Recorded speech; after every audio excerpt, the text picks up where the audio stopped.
sea, Hernán Cortés no fue el... No fue el primero. El primero en entrar fue Hernán de Córdoba. Entró por la parte de Yucatán. Yucatán es una palabra maya, que quiere decir no te entiendo o no hablo tu idioma. Cuando Hernán de Córdoba entró por Yucatán, quedaban 500 mayas. Y en su expedición hubo españoles que se casaron con mujeres mayas. Cuando llegaron, un soldado español le preguntó a un indígena cómo se llama la región, y el soldado dijo, contestó Yucatán, quiere decir no te entiendo. Entonces se quedó con ese nombre, con la península de Yucatán. Pero no fue Hernán Cortés el primero. Y Hernán Cortés estaba en Cuba. Carlos V le mandó a Cuba. Y ahí él encontró unos soldados que se habían perdido en la expedición de Córdoba, era una ciudad hecha de oro, y dejó un destacamento en Cuba junto con su actual con la esposa que tenía él, y él fue para Veracruz, que ahí fundó la Villa Rica de la Veracruz. La palabra Matamoros tiene también una raíz obviamente española, ¿no? Matamoros, lo que pasa es que el apellido Matamoros, o la palabra Matamoros, era cuando en la época de la Reconquista, era matar moros. De hecho, la Reconquista dicen que se ganó porque un soldado se quedó dormido durante en una ciudad llamada, la batalla de las Navas de Tolosa, y un soldado se quedó dormido durante una guardia, y en su visión dice que vio a Santiago montando un caballo blanco con un escudo y con una espada señalando hacia allá. Y cuando se despertó le dijo a su capitán que los moros estaban allí, y efectivamente los moros estaban allí. Ahí fue donde mataron, donde dicen que gracias a ese soldado se ganó la batalla de las Navas de Tolosa. Hay dos santos castellanos supuestamente, que es San Millán y Santiago de Compostela. Santiago de Compostela fue el que abrió el camino. Digamos que la frase era Santiago vencerá España. Quiere decir que en la época de la Reconquista centró España, es decir, Santiago vencerá España, y ya, como dicen aquí, no, España para los españoles, como decía el presidente Monroe, de que América para los americanos, pues España para los españoles. Entonces la frase era Santiago vencerá España. Santiago de Compostela fue el que inició lo que era la Reconquista. Sí, supuestamente uno de los primeros escritos antiguos, más antiguos del castellano, fueron las leyendas marianas que circulaban en latín, que tradujo o castellanizó Gonzalo de Berceo, que están en el norte de España. Supuestamente el norte de España fue uno de los últimos bastiones Lo que ocurrió en el norte de España, te voy a explicar lo que pasó. Cuando no tengo un mapa de España, bueno, no importa. En la época de España, cuando los musulmanes entraron directamente por el sur, entraron por el norte. Entonces se formó el reino asturionés, que era Don Pelayo. Don Pelayo creó el reino asturionés. Y lo que hicieron fue expulsar a los moros del norte de España. No se expulsó a África, sino se expulsó del centro al sur del país. Es decir, lo que era Madrid, Toledo, Salamanca, todo eso era dominio musulmán hasta llegar a Andalucía. La parte norte fue la que liberó Don Pelayo, que era el reino asturionés. La parte de Levante se dice que la liberó el Cid, pero realmente fue Jaime I el Conquistador, rey de Aragón, fue el que desembarcó de Mallorca, desembarcó a las costas de Valencia, y fue el que dominó Valencia. Y luego ya el último califato que quedaba era el reino de Granada, que en el año 1492 cuenta la leyenda que el rey Boabdil, el último califa de Granada, que era el último reinado que quedaba por liberar en la época cuando los reyes católicos, entregó las llaves de la ciudad a los reyes católicos, pero le entregó las llaves, y se dice que la frase que dijo fue: su madre la noche anterior le dijo, yo era como mujer lo que no supiste defender como hombre. Entonces en ese día fue cuando nuevamente se hace, era el camino que realmente hacían los peregrinos, que de cualquier punto de España iban a la Catedral de Santiago. Es más, los templarios entonces eran soldados, eran monjes guerreros que peleaban en las cruzadas. Aparte de pelear las cruzadas, ellos protegían a los peregrinos que iban de peregrinaje por todo el punto de España a llegar a la Catedral de Santiago de Compostela. Es cierto, hay una leyenda que Cristóbal Colón recibió información de los templarios, que ya sabían que América existía. Es cierto. De hecho, América existió cuando los vikingos, porque dicen que el primer hombre que pisó América realmente fue Eric el Rojo. Que fue el primer hombre que pisó América. Y sí se tenían indicios de América, lo que pasa es que Eric el Rojo no llegó a América, llegó a Terracota, a las costas de Terracota, y de ahí dice que pudo ser que entró a América. Lo que ocurrió con Cristóbal Colón fue muy sencillo. Cristóbal Colón, él se guiaba por los manuscritos de que la Tierra no era completamente redonda como se pensaba, o no era totalmente cuadrada. De hecho, ¿cómo se dice? La leyenda era que mostró un huevo y dijo que la Tierra era como un huevo, que no era exactamente ni redonda ni cuadrada, era ovalada. Entonces él mostró con un huevo que la Tierra tenía esta forma. O sea, no es completamente redonda, no es totalmente cuadrada, es ovalada. ¿Por qué fue cuadrada? Porque en la Biblia, en el Corán decían que hablar los musulmanes eran de las 4 esquinas del mundo, se pensaba que era cuadrada. Redonda porque decían que era como una bola, y al final se descubrió que era completamente ovalada. Lo que pasó a Cristóbal Colón fue lo siguiente: el Mediterráneo estaba dominado por los turcos, entonces no podíamos pasar. Bueno, la historia fue la siguiente, para retomar. Sí. Cristóbal Colón quería hacer un paso hacia las Indias orientales, es decir, quería abrir una ruta de comercio hacia las Indias orientales. El plan era el siguiente: él fue con la corona de Portugal por ser genovés, él iba con la corona de Portugal. El rey de Portugal se lo negó porque era muy costoso el viaje. Entonces, un consejero amigo del hijo: ¿por qué no vas a España? Entrístate con los reyes católicos, ellos te van a financiar el viaje. Él viajó a España, viajó a Castilla, habló con la reina Isabel. Ella dijo: estoy de acuerdo, me parece perfecto lo que tú haces. ¿Cuánto necesitas? Pues necesito 3 barcos. Está mal dicho, no eran 3 carabelas, eran 2 carabelas y una nao. La carabela era la Pintanilla y la nao Santa María. La nao era la diferencia de la carabela, que la carabela era más pequeña y la nao era más grande. Entonces no eran 3 carabelas, eran 2 naos y una carabela. Eran 2 carabelas y una nao. Entonces lo que dijo Isabel: está bien, yo te garantizo el viaje, te doy el dinero, pero te doy una condición: por cada territorio que tú me conquistes me vas a llevar la bandera de Castilla y me tienes que tener una muestra de todos los puntos a los que sea. Bueno, el problema que había que el Mediterráneo estaba dominado por los turcos. Entonces Cristóbal Colón salió del puerto de Palos, pero en vez de ir hacia acá, se fue hacia acá. Entonces, ¿qué ocurrió? Él tenía que dar toda la vuelta. Él pensó, cuando llegó a las costas de San Salvador, que fue la primera isla que llegó, que la fundó como era española, vio una gente con plumas que llega a la India. Por el plumaje son indios, llega a la India. ¿Qué pruebas son las que llevó Cristóbal Colón? Cristóbal Colón llevó chile, llevó cacao, llevó fruta, porque en aquel entonces viajar en barco no aguantaba mucha comida. De hecho, los navegantes de Cristóbal Colón sufrían de escorbuto, sufrían de muchas enfermedades porque la comida se pudría. Lo único que llevaban los barriles eran galletas saladas, era lo único que podía llegar en el interno, era lo único que podía viajar en los barcos. Cuando llegó a las costas de San Salvador, él llevó 3 indios y un guacamayo a la presentación a Isabel. Los indios, los 3 no son hombres, uno murió al mes de estar ahí porque tuvo viruela. El segundo creo que duró como 2 semanas, también una enfermedad. El que más duró fue el guacamayo, que llegó a durar hasta 1 año. Fue el que más duró, el guacamayo. Entonces él mostró todas las frutas, aves, todo lo que mostró de los indios, y ahí fue cuando se empezó a abrir ya las expediciones hacia el Nuevo Mundo. De hecho, el capitán, digamos, el que comandó la expedición de Hernán Cortés era el propio hijo de Cristóbal Colón. El hijo de Cristóbal Colón fue el que, Diego Colón, fue el que llevó a Hernán Cortés a la isla de Cuba. Y ahí fue cuando se empezaron las expediciones para la Nueva. Gracias, Hernán Cortés.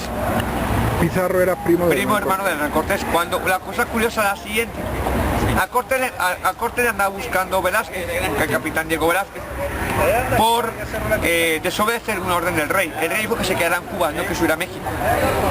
Entonces a él le andaba buscando. Lo que hizo Hernán Cortés fue llevarse todo lo que tenía, o sea, es decir, todo lo que había encontrado lo llevó al rey para ver, ¿sabes qué? Esto es lo que encontré para el reino. Cuando su primo se enteró de que Hernán Cortés era más que él viajó a Perú, a las costas de Perú, con los incas, y eran primos. Era muy celoso, pensaron muy celos de su primo Hernán Cortés. Francisco Pizarro. Oye, fíjate, Hernán Cortés tenía un harem, ¿es cierto? Hernán Cortés es que tuvo una mujer en Cuba. Cuando él viajó a Cuba, su esposa quería ir con él, pues porque no se fiaba, ¿no? Entonces lo que pasa es que dicen que la dejó en Cuba con sus soldados. Él se fue, extrañamente su esposa murió, se creen que le mandó matar. Y fue cuando entró en México que se puso en contacto con los diferentes tribus, tecas, mixtecas, tlaxcaltecas, en contra de los aztecas, y fue con el conoció a la Malinche. Sí. Anduvo por Baja California también. De hecho, nosotros llegamos a las costas de California. Nosotros fuimos que introdujimos los caballos en Norteamérica, pero creo que ocurrió por mucha gente. Bueno, ¿por qué nos bajamos? Porque vimos que los indios eran mucho más grandes, mucho más fuertes, mucho más esbeltos, y dijimos, no, con esto es mejor.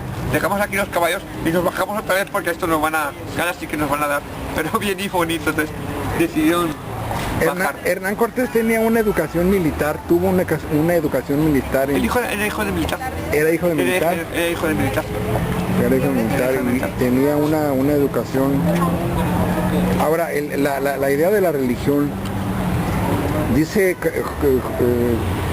el escritor Carlos Fuentes, en su libro El espejo enterrado, dice que coincide la expulsión de los moros de España, coincide con el descubrimiento de América.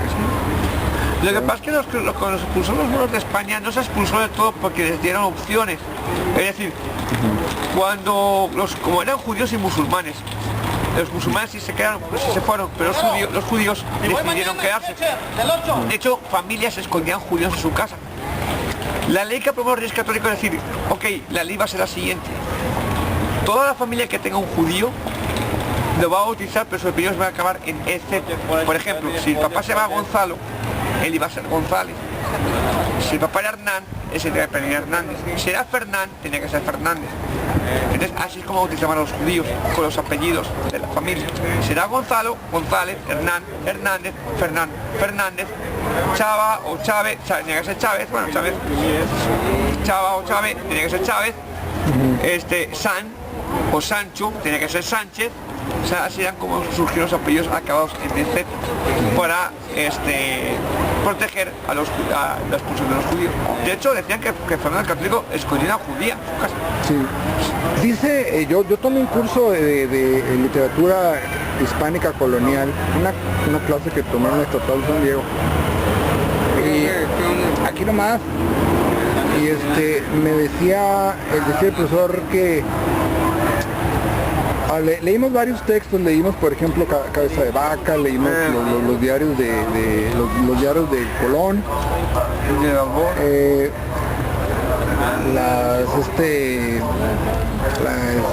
bueno, era literatura colonial, ¿no? Pero venía una idea de que los escribientes, y las cartas de Hernán Cortés, que los escribientes exageraban o deformaban la realidad, según el profesor, a su favor, para hacer un reporte a favor. Sí, mira, es por ejemplo lo que pasó con el Cartagenio Cid. El Cartagenio Cid lo ponen como que un héroe.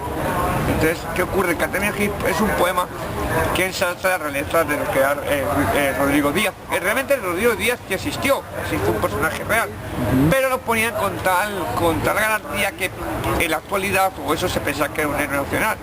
Realmente lo que era Rodrigo Díaz era un cobrador de impuestos a favor del rey.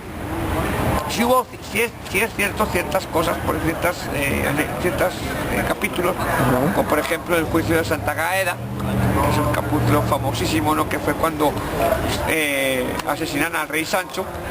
Entonces él le culpa a su hermano Alfonso de la muerte de Sancho. En aquella época ser juez a un rey pues era un castigo, era pena de muerte casi, ¿no? Entonces él lo que hizo fue que en Santa Gaeda le agarró la mano al rey y le dijo: jura ante la Biblia y ante Dios que tú no mamaste parte de la muerte de tu hermano, júralo. Pero agarrándole de la muñeca le hizo jurar ante la Biblia de que le acusaba a su hermano, le acusaba al rey de la muerte de su hermano. O sea, lo juro. 3 veces le hizo jurar al rey y eso le costó el destierro por 3 veces. Porque el Cid, eso aparece en el Cartagenio Cid. De hecho, la película que dirigió Salimán con Charlton Heston, sale ese capítulo de juicio de Santa Gaeda. Realmente la historia fue que al Cid le dijeron que le había matado al rey Sancho.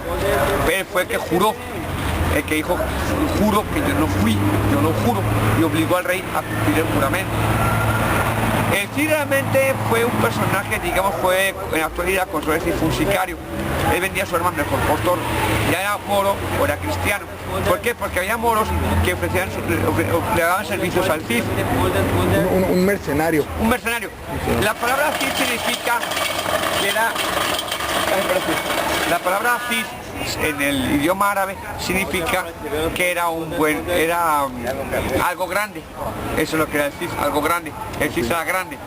Entonces le dijo un moro: qué buen vasallo si tuviese un buen señor. Es decir, como diciéndole, qué buena mano tengo, pero pues ocupa tener un buen señor que lo sepa manejar. El Cid tuvo varios destierros. Él tomó no la ciudad de Valencia completa, tomó una parte de Valencia, no tomó la ciudad de Valencia completa como se piensa, tomó una parte de Valencia. Y después de la muerte del Cid fue cuando el rey Alfonso caía a las Alpujarras, caía en una trampa en la batalla de las Alpujarras, que empezó a gritar porque no tenía refuerzos para combatir a las fuerzas moras. El Catania Cid es al revés, dicen que fue Alfonso que cayó prisionero y el Cid porque el Cid no fue a rescatarlo, pero el Cid ya había muerto en las Alpujarras. El Cid sí fue malherido una flecha, no fue muerto mortalmente porque él murió en Barcelona en 1099, sí sufrió una herida mortal. Ya el Cid contaba con 54 años, ya sus hijas estaban casadas. Otro pasaje de la historia fue los infantes de Carrión. Los infantes de Carrión eran los que se casaron con las hijas del Cid, con Sol y con Elvira. Pero ellos maltrataban a sus hijas, las maltrataban y él las mandó, él propio las persiguió hasta darles muerte a los dos infantes de Carrión por el maltrato que sufría su hija. De hecho, Rodrigo tuvo un hijo que se llamaba Diego y a él lo mataron muy joven porque él lo llevó a guerrear. Creo que estaba con la edad de 12 años, lo llevó para que vea lo que era una batalla. Y una mala flecha le mató al hijo. Y Jiménez nunca se lo perdonó. ¿Por qué mató a su hijo varón? ¿Por qué mandó? Porque él dijo, no, pues es que yo fui mi padre fue alférez del rey. Yo fui alférez del rey y mi hijo quiero que sea alférez del rey. Entonces en una batalla que llevó a su hijo, lo mataron. Un accidente, lo mataron y la Jimena nunca se lo perdonó. Eso de que mataran a su único hijo varón, porque ya tenía dos hijas primero. Oye, Daniel, una historia, un pasaje de la historia oculto o no muy comentado, y la Inquisición. Uy, bueno, la Inquisición, lo que pasa es que la Inquisición se piensa que era a favor de la Iglesia. Lo que dijo Fray Bartolomé de las Casas, al indio no hay que castigarlo, al indio no hay que matarlo, sino hay que cristianizarlo. Se cristianiza con la Biblia y con la cruz, no con la espada. La Santa Inquisición lo que pasa es que era, digamos que era una orden mandada por el rey, pero oculta en la Iglesia Católica. Era dominica, ¿no? Eran dominicos. Eran los encargados. Lo que pasa es que el rey, había dos formas. O te cristianizas por las buenas, o te cristianizas por las malas. Es decir, de hecho la Santa Inquisición existió ya después de la Reconquista, porque los últimos templarios fueron acusados, los últimos templarios fueron quemados por la Santa Inquisición. De hecho, Felipe el Hermoso mandó quemar a los últimos templarios por la